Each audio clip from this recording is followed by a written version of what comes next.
इस पूरे परिवेश में, पूरे हिंदुस्तान में सबसे बड़ी जो 70 से 75, भारत जो है एक गांव प्रधान देश है और 70% जनता किसान है वहाँ की। उनका एक, अगर आज 1950 की बात हम करते हैं तो अगर 1950 में किसान 1 रुपया कमाता था तो आज उसकी आमदनी जो है 21% बढ़ी है। 2020 की बात कर रहा हूँ, थोड़ा ध्यान देने बात है।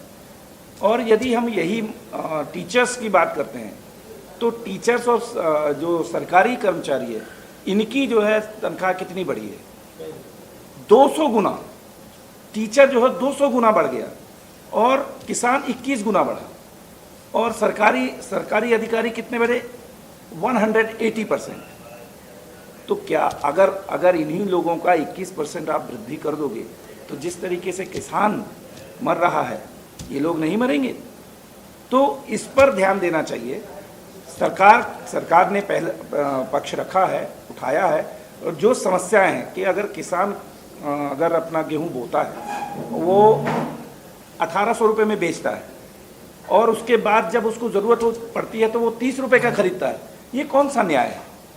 सिर्फ इस पर कि कम से कम ये डिसाइड हो जाए कि एमएसपी, न्यूनतम एमएसपी सरकार इतना देगी, फिर वो कहीं भी मंडी में बेचे, कहीं भी बेचे।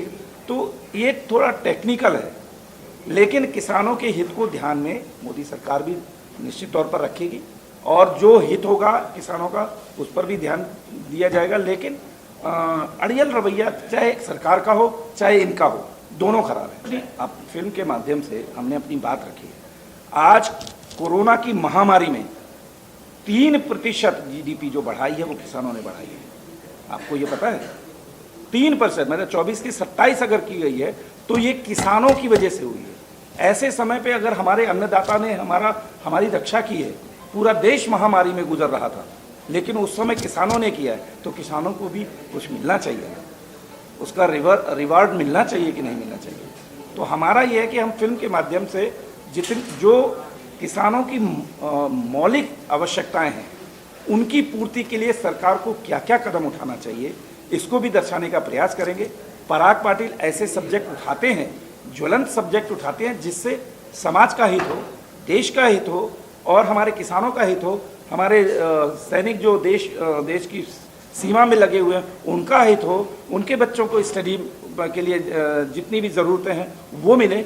इन सब के लिए हमारी टीम जो है, जो पीपीपी कहलाती है, उस पर उठाने का प्रयास करती है और उसका सॉल्यूशन भी ढूंढती है।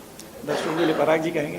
दर्शकों के लिए यही कहूँगा कि जैसे आप लोगों ने केसारी जी के सारे मूवीज़ को, सारे उनके काम को प्यार दिया है, मेरे काम को प्यार दिया है, बाबा मोशंस को प्यार दिया है, वैसे आप लोग लिट्टी चोखा को भी प्यार दें और यकीनन आपको बहुत ही हेल्दी, बहुत ही साफ़ सुथरा और बहुत ही अच्छा सिनेमा लिट्टी चोखा के ज़रिए देखने को मिलेगा। ये मनोरंजन जो है, मनोरंजक के हिसाब तरीके से देखिए।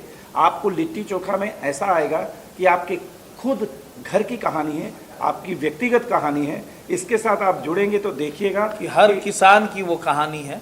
हर किसान यहाँ पर कहीं ना कहीं किसी ना किसी रूप में कर्जे से जुड़ा हुआ है, कर्जे में दबा हुआ है। तो ये कहानी उसी भोले भाले किसान की है।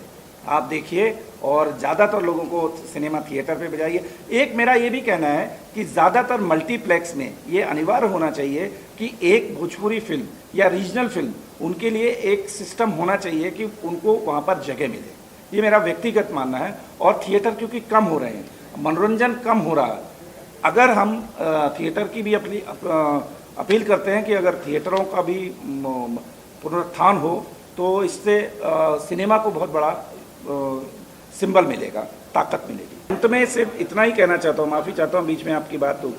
जो उत्तर प्रदेश सरकार ने, योगी आदित्यनाथ जी ने फिल्म इंडस्ट्री को पावर दी है, प्रोड्यूसर को पावर दी है और फिल्म बंधु